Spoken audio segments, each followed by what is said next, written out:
Bismillah, Assalamualaikum warahmatullahi wabarakatuh. Kaifahalukum anak-anak? Semoga sehat selalu ya.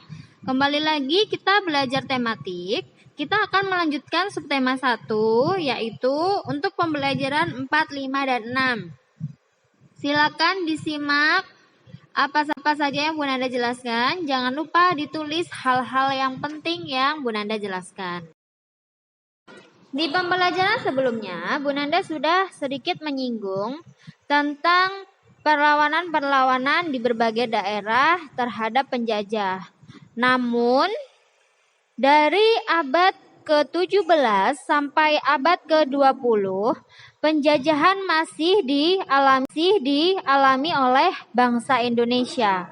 Jadi, penderitaan pun sangat lama ya, sampai 300 tahun lebih. Nah, kira-kira apa saja faktor penyebab gagalnya perjuangan bangsa Indonesia dalam mengusir penjajah? Ada beberapa yang menjadi faktor, yaitu perjuangan bersifat kedaerahan. Perlawanan tidak dilakukan secara serentak, jadi setiap daerah melakukan sendiri-sendiri, tidak serentak.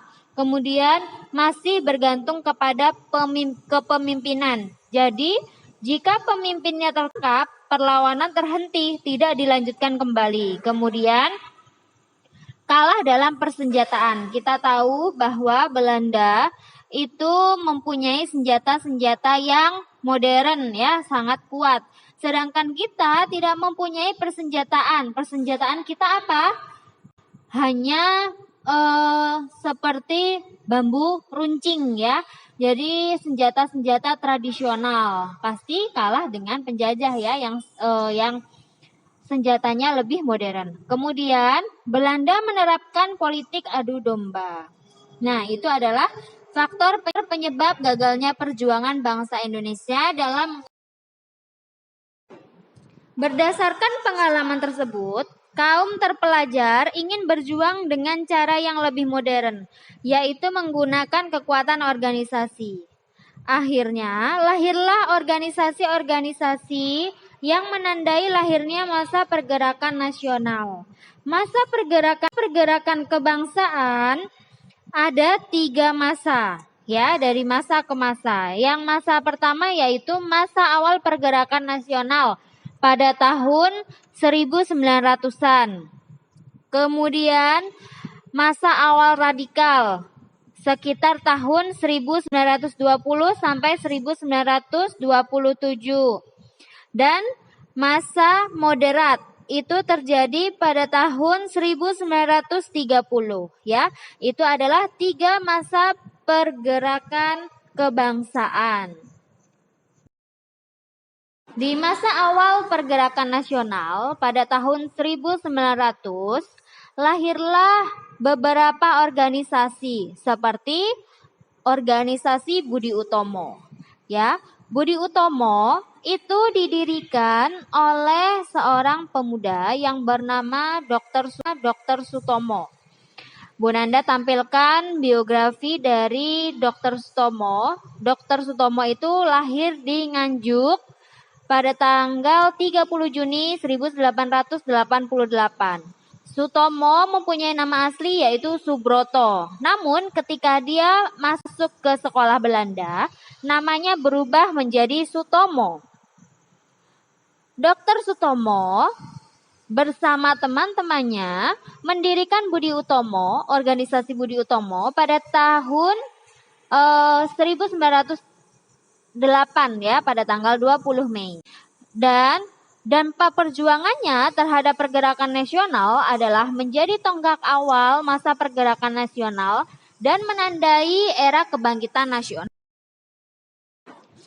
Sejak dirintisnya organisasi yang bersifat nasional, Budi Utomo pemuda juga tergugah untuk membentuk organisasi-organisasi yang memperjuangkan nasib bangsanya.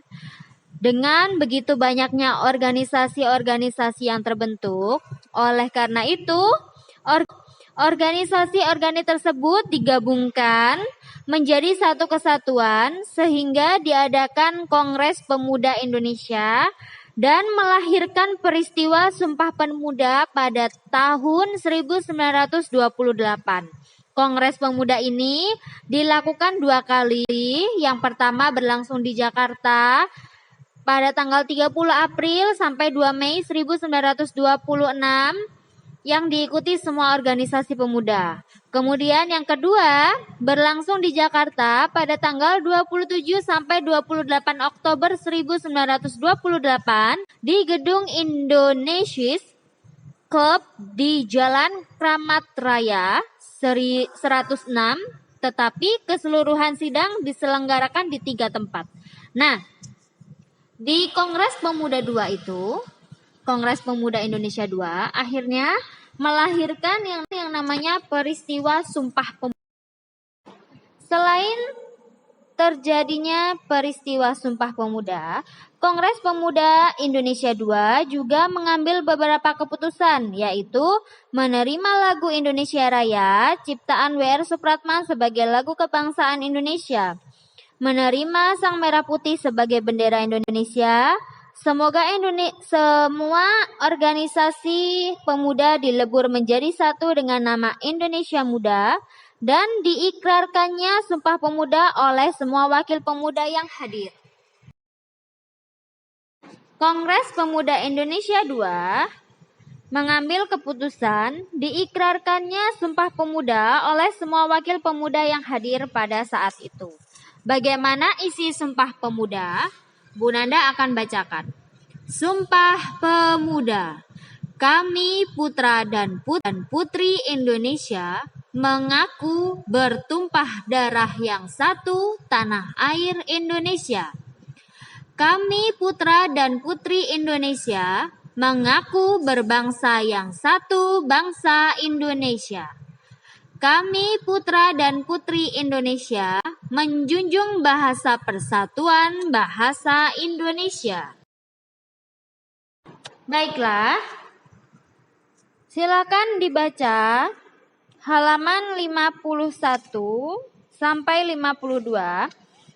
Bacaan peristiwa Sumpah Pemuda 1928 ya. Kemudian kita cari kosakata baku yang ada di bacaan tersebut. Bu Nanda sudah tampilkan beberapa kosakata baku yang Bu Nanda ambil dari bacaan peristiwa Sumpah Pemuda 1928 ya. Kosakata bakunya Bu Nanda berikan artinya juga ya. Jadi bisa dibaca. Ada zaman, kongres, organisasi, ikrar, pemuda, dan panitia. Dari Kongres Pemuda Indonesia 1, Kongres Pemuda Indonesia 2, kemudian ada beberapa keputusan saat pelaksanaan Kongres Pemuda 2 melahirkan dampak-dampak yang positif. Apa saja dampaknya? Dampaknya adalah mempererat tali persatuan segenap pemuda yang berbangsa, berbahasa, dan bertanah air Indonesia. Membawa kesadaran dalam diri setiap orang akan pentingnya persatuan dan kesatuan dalam sebuah negara. Dan menimbulkan semangat persatuan untuk membentuk sebuah negara kesatuan. Peristiwa Sumpah Pemuda menunjukkan adanya rasa persatuan dan kesatuan di antara para pemuda yang berbeda ras, suku, golongan, dan agama. Memang demikian seharusnya. Walaupun berbeda ras, suku, golongan, dan agama, tetapi derajat kita sama sebagai manusia. Tidak ada manusia yang lebih tinggi dan tidak ada yang lebih rendah. Tahukah kalian apa saja unsur pembeda suku bangsa? Ada 3. Yang pertama, adat istiadat. Jadi adat istiadat setiap daerah itu mempunyai adat istiadat yang berbeda.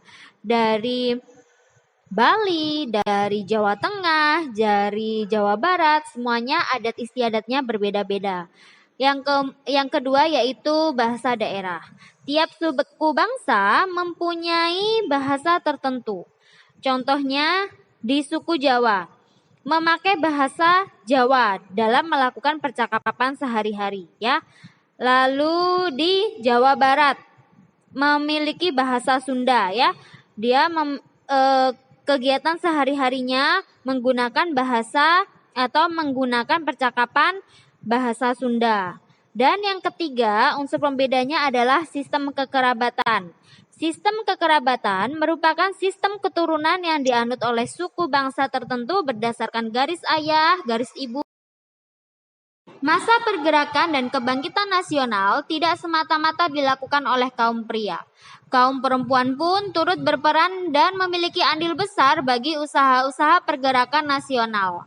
Selain Kongres Pemuda Indonesia, ada juga Kongres Perempuan Indonesia yang berlangsung selama 3 kali. Silakan dibaca bacaan Kongres Pemuda Indonesia di halaman 70. Ya, Bu Nanda akan menampilkan di sini ada beberapa kolom, yaitu yang berisikan informasi penting yang menggunakan prinsip apa, di mana, kapan, siapa, mengapa, dan bagaimana. Ya, bisa dilihat di video Bu Nanda sudah tampilkan. Itu juga ada di buku paket halaman 71. Kalian bisa menulisnya kembali ya di buku paket. Dari kapan Kongres Perempuan Indonesia dilaksanakan, siapa saja pesertanya yang ikut, apa hasil Kongres Pemuda 2, apa hasil Kongres Perempuan Indonesia, kemudian di manakah Kongres Perempuan dilaksanakan, dan lain-lain ya. Kalian bisa menuliskannya di buku ya, melihat di video. Dari bacaan Kongres Pemuda Indonesia, Bu Nanda mengambil beberapa kosakata pada bacaan. Ada kosakata baku dan kosakata tidak baku. Di kosakata baku ada Kongres Istri Modern Mengubah Perserikatan ya. Bu Nanda kemarin sudah menjelaskan apa itu kosakata baku ya, masih ingat? Kosakata yang sesuai dengan kaidah bahasa Indonesia. Jadi, kalau kosakata tidak baku berarti tidak sesuai dengan kaidah bahasa Indonesia. Kita lihat perbedaannya. Jika kosakata bakunya kongres, kosakata tidak bakunya adalah kongres ya. Biasanya menuliskannya berbeda. Kosakata baku istri, kosakata tidak bakunya istri. Modern, mengubah, merubah, perserikatan, perikatan ya. Itu adalah beberapa kosakata baku dan tidak bakunya. Untuk kosakata baku dan tidak baku yang lebih banyak bisa kalian cari di Google ya. Itu banyak sekali contoh-contohnya. Baiklah, kita sekarang menginjak pembelajaran tentang perubahan wujud benda ya. Kemarin Bu Nanda sudah jelaskan ya, perubahan wujud benda itu ada 6.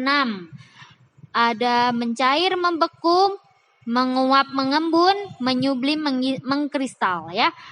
Dari perubahan wujud benda tersebut bisa dibuat gambar seperti itu ya. Jadi saling berhubungan antara cair, padat, dan gas. Yang pertama adalah membeku. Membeku merupakan perubahan wujud benda cair menjadi benda padat. Contoh peristiwa membeku, air dimasukkan ke dalam freezer menjadi beku, betul? Es krim dimasukkan ke dalam lemari es menjadi beku, betul? Ya. Nah, ini adalah peristiwa-peristiwa sehari-hari yang mudah kita lihat ya. Agar-agar yang dimasak menjadi beku. Gula Jawa setelah dimasak kemudian didiamkan menjadi beku. Lilin yang kembali membeku setelah meleleh. Selanjutnya mencair. Mencair adalah kebalikan dari membeku ya. Mencair merupakan perubahan wujud benda padat menjadi benda cair akibat suhu yang panas. Contoh peristiwa mencair, es batu mencair menjadi es. Solder yang meleleh menjadi logam cair. Batuan yang mencair pada magma panas di gunung berapi. Lilin yang mencair karena dipanaskan. Mentega yang mencair saat digunakan untuk memasak. Itu adalah contoh-contoh dari mencair. Selanjutnya menguap ya. Menguap bukan menguap kita menguap ngantuk ya. Nah, di sini adalah menguap dari perubahan wujud benda cair menjadi gas. Contoh peristiwa menguap apa saja? Penguapan pada air mendidih yang dimasak, keluar uapnya ya. Penguapan air permukaan membentuk uap air di awan. Penguapan bensin dalam tangki kendaraan bermotor saat udara panas. Lalu mengembun ya, ini kebalikan dari menguap. Mengembun merupakan perubahan wujud benda gas menjadi benda cair. Contoh peristiwa mengembun apa saja dalam kehidupan sehari-hari? Saat kita pagi hari keluar rumah, pada permukaan daun terlihat titik-titik air embun ya. Nah, itu adalah terjadinya pengembunan atau mengembun.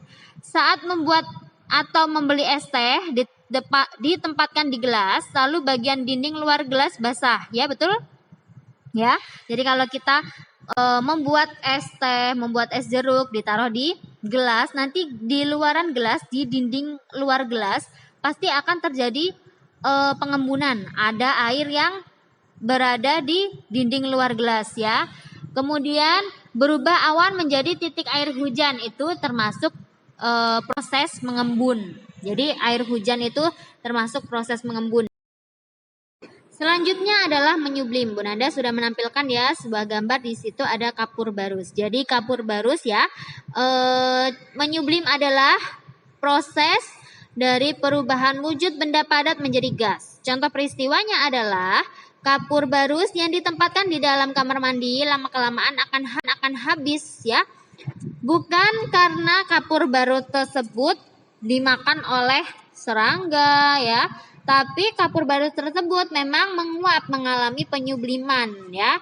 Oleh karena itu lama-kelamaan akan habis. Kemudian kamper yang disimpan di ruangan akan habis, itu juga contoh dari menyublim. Kebalikan dari menyublim adalah mengkristal ya. Mengkristal merupakan perubahan wujud dari zat gas menjadi padat. Contoh peristiwa mengkristal apa saja? Pembuatan es kering ya, atau dry ice. Es kering itu kan sebenarnya dia bentuknya kristal-kristal tapi yang kecil ya. Nah, kemudian terbentuknya salju dari butiran-butiran air di langit. Jadi turunnya salju adalah proses pengkristalan ya, dari zat gas menjadi padat. Lubang knalpot yang menjadi kotor berwarna hitam karena gas CO2 yang berubah menjadi padat. Lalu proses pembuatan garam juga termasuk pengkristalan. Bunga es yang menempel di dinding freezer itu termasuk juga pengkristalan ya. Itu adalah contoh dari pengkristalan. Baiklah, tadi Bunda Nanda sudah menjelaskan lumayan banyak ya dari peristiwa Sumpah Pemuda, kemudian Kongres Pemuda Indonesia 1, 2, lalu Kongres Pemuda, perubahan wujud benda dari membeku, mencair, menguap, mengembun, menyublim, dan mengkristal. Nanti Bunda Nanda akan memberikan tugas ya. Jadi tugasnya ada di Google Form, di Google Classroom ya. Jadi nanti silakan dibuka Google Classroom-nya. Nanti di situ ada soal dari Google Form ya. Silakan dikerjakan dengan teliti. Jangan lupa ya, apa saja yang Bunda Nanda sudah sampaikan tadi ditulis agar tidak lupa ya. Baiklah, Bunda Nanda akhiri untuk materi kali ini. Assalamualaikum warahmatullahi wabarakatuh.